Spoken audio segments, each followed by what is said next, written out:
Hello, cooking with रसिकामध्ये मी रसिका तुमचं पुन्हा एकदा स्वागत करते।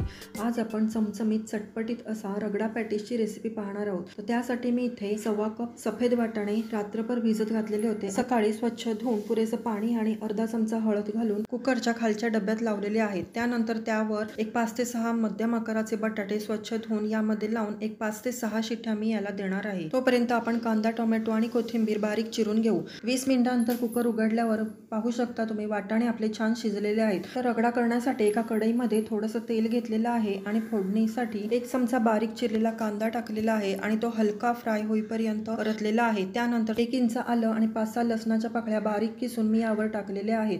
त्यानंतर एक छोटा टोमॅटो बारीक चिरून यावर टाकून मऊ होईपर्यंत परतून त्यामध्ये पाव टीस्पून हिंग टाकू। त्यामध्ये उकडलेले सफेद वाटाणे मी टाकलेले आहेत। वरच्या डब्यामध्ये थोडंसं पाणी घालून यामध्ये किती जाड पातळ हवं याप्रमाणे मी पाणी ऍडजस्ट केलेलं आहे। त्यानंतर त्यामध्ये 1 टीस्पून गरम मसाला, 1 टीस्पून काश्मीरी मिरची पावडर, अर्धा चमचा धना पावडर, अर्धा चमचा जिरा पावडर आणि पाव चमचा चाट मसाला आणि सोबत चवीनुसार मीठ आणि बारीक चिरलेली कोथिंबीर घालून हे आपल्याला चांगलं उकळून घेतलेलं आहे। त्यानंतर बटाटे आपले थोडे थंड झालेले आहेत, त्यांची सालं काढून एका पसरट पातेल्यात घेतलेले आहेत। त्यानंतर अर्धा कप पोहे धुवून भिजवलेले आहेत। त्यानंतर उकडलेल्या बटाट्यामध्ये चवीनुसार मीठ घालून अर्धा चमचा आल्याचा किस, 2 हिरव्या मिरच्या बारीक चिरून तसेच बारीक चिरलेली कोथिंबीर, भिजवलेले पोहे व पाव चमचा चाट मसाला घालून हे एकजीव होईपर्यंत सर्व मिक्स करून घ्यायचं आहे। हॅलो, तुम्ही रेसिपी पाहताय ना? माझी रेसिपी तुम्हाला कशी वाटली? तुम्ही सुद्धा याप्रमाणे रगडा पॅटीस घरी बनवून बघा। अगदी मोजक्या आणि सोप्या पद्धतीत आणि घरी सहज उपलब्ध असलेल्या साहित्यात तयार होतो। तर मग करणार ना या पद्धतीने बनवून आणि मला नक्की सांगा। चला तर मग तुम्ही पाहू शकता आपल्या पॅटीसच्या मिश्रणाचा गोळा तयार झालेला आहे। आता याचे छोटे छोटे असे गोल चपटे असे आपण पॅटीस करून घेऊयात। हे असे तुम्ही पाहू शकता या पद्धतीने मी असे एवढ्या जाडीचे पॅटीस बनवलेले आहेत। कडेने त्याला क्रॅक पडू न देता आपण व्यवस्थित असे छान बाकीचे पण पॅटीस करून घेऊयात।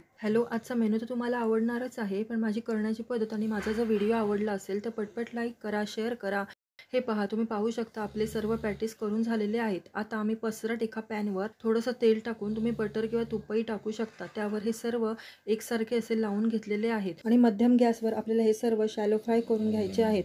तुम्ही पाहू शकता की 2 ते 3 मिनिटांनी मी ह्याला परतून मस्त असा तांबूस कलर आलेला आहे आणि अशाच प्रकारे दुसऱ्या बाजूलाही आपण चांगला फ्राय करून घ्यायचा आहे। तर हे आता पहिल्या बॅचचे आपले जे पॅटीस आहेत ते मी कढईला असे लावून घेतलेले आहेत आणि त्यामध्ये थोडंसं चमचाभर तेल सोडून दुसरे जे नवीन बॅचचे आहेत ते पॅटीस मी लावून घेतलेले आहेत। यामुळे मधले जे पॅटीस आहेत ते फ्राय होता होता कढईचे जे पॅटीस आहेत ते खरपूस सुद्धा होतील। अशा प्रकारे माझे सर्व पॅटीस तळून झालेले आहेत। तर मग हे पहा, तुम्ही पाहू शकता सर्व एका कलरचे आपले एकसारखे पॅटीस तयार आहेत। चला तर आपण प्लेटिंग करूयात। यासाठी मी आधी एका प्लेटमध्ये रगडा घेतलेला आहे आणि त्याच्यावर पॅटीस ठेवून त्यावर हिरवी चटणी मी टाकलेली आहे। त्यानंतर त्यावर चिंच गुळाची चटणी टाकून बारीक चिरलेला कांदा यावर मी पसरवलेला आहे। त्यावर टोमॅटो, तुम्ही डाळिंबाचे दाणे टाकले तरीही चालतील। त्यावर बारीक चिरलेली कोथिंबीर आणि चिमूटभर चाट मसाला भुरभुरवायचा आहे। त्यानंतर त्याच्यावर पिवळी जी बारीक शेव असते ती घालून आपली रगडा पॅटीसची डिश तयार आहे।